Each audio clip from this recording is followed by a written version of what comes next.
Akhenaten was said to have fallen under a curse from the ancient gods he had angered in Thebes. The priests of Amen seized upon this weakness, stirring the people, claiming that he had brought destruction upon Egypt. They were preparing to return, to reclaim their power. Nefertiti, who had long been Akhenaten's steadfast partner, began to appear less frequently in the reliefs. Some accounts suggest that she tried to save the revolution, attempting to persuade Akhenaten to moderate his actions. Yet despite any leniency he may have shown toward the priests, Akhenaten remained resolute.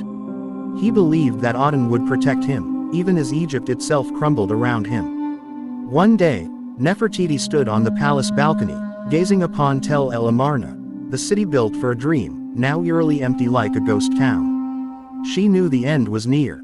Around this time, news of Akhenaten's death began to spread. No one knew the precise cause.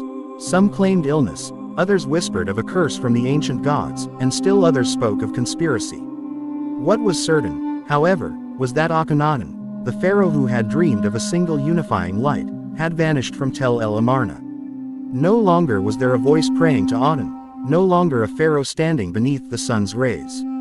With Akhenaten's death, Tel El Amarna began to lose its vitality.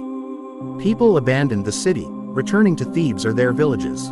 The open temples fell silent and gathered dust. Reliefs depicting Akhenaten and Nefertiti under the rays of Aten began to crack and fade beneath the relentless desert sun. Everything seemed to be dissolving like a dream. But this was not the end of the story.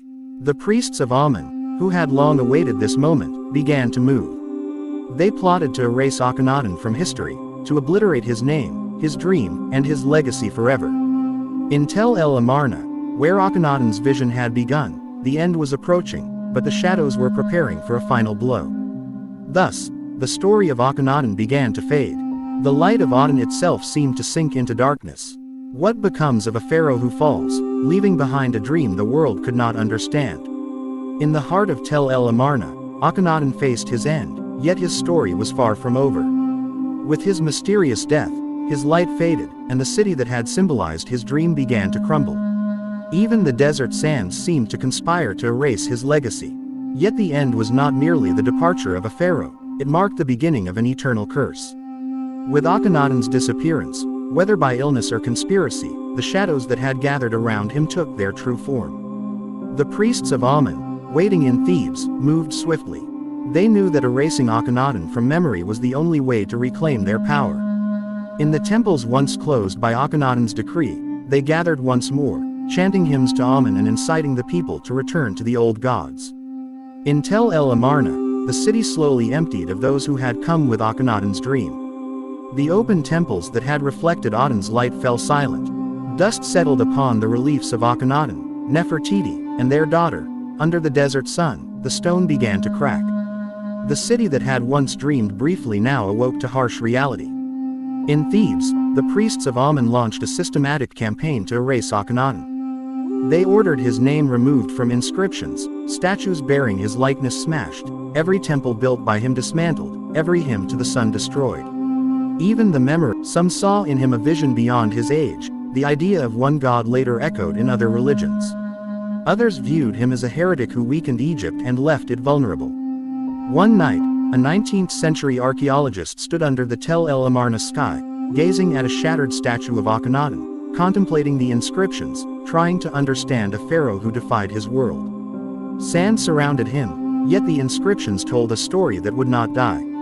Even after thousands of years, Akhenaten remained an enigma. Was he mad in his dream, or a man who saw what others could not?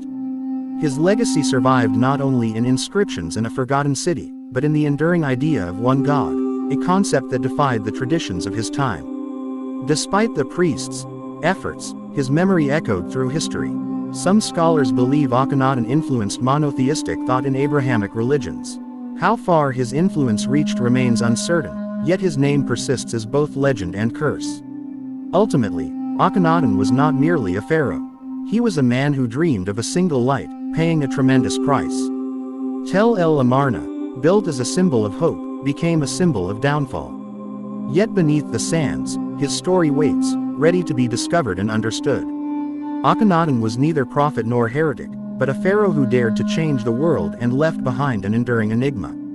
In the heart of Tel El Amarna, Akhenaten's journey ends, yet his legacy continues to echo across history.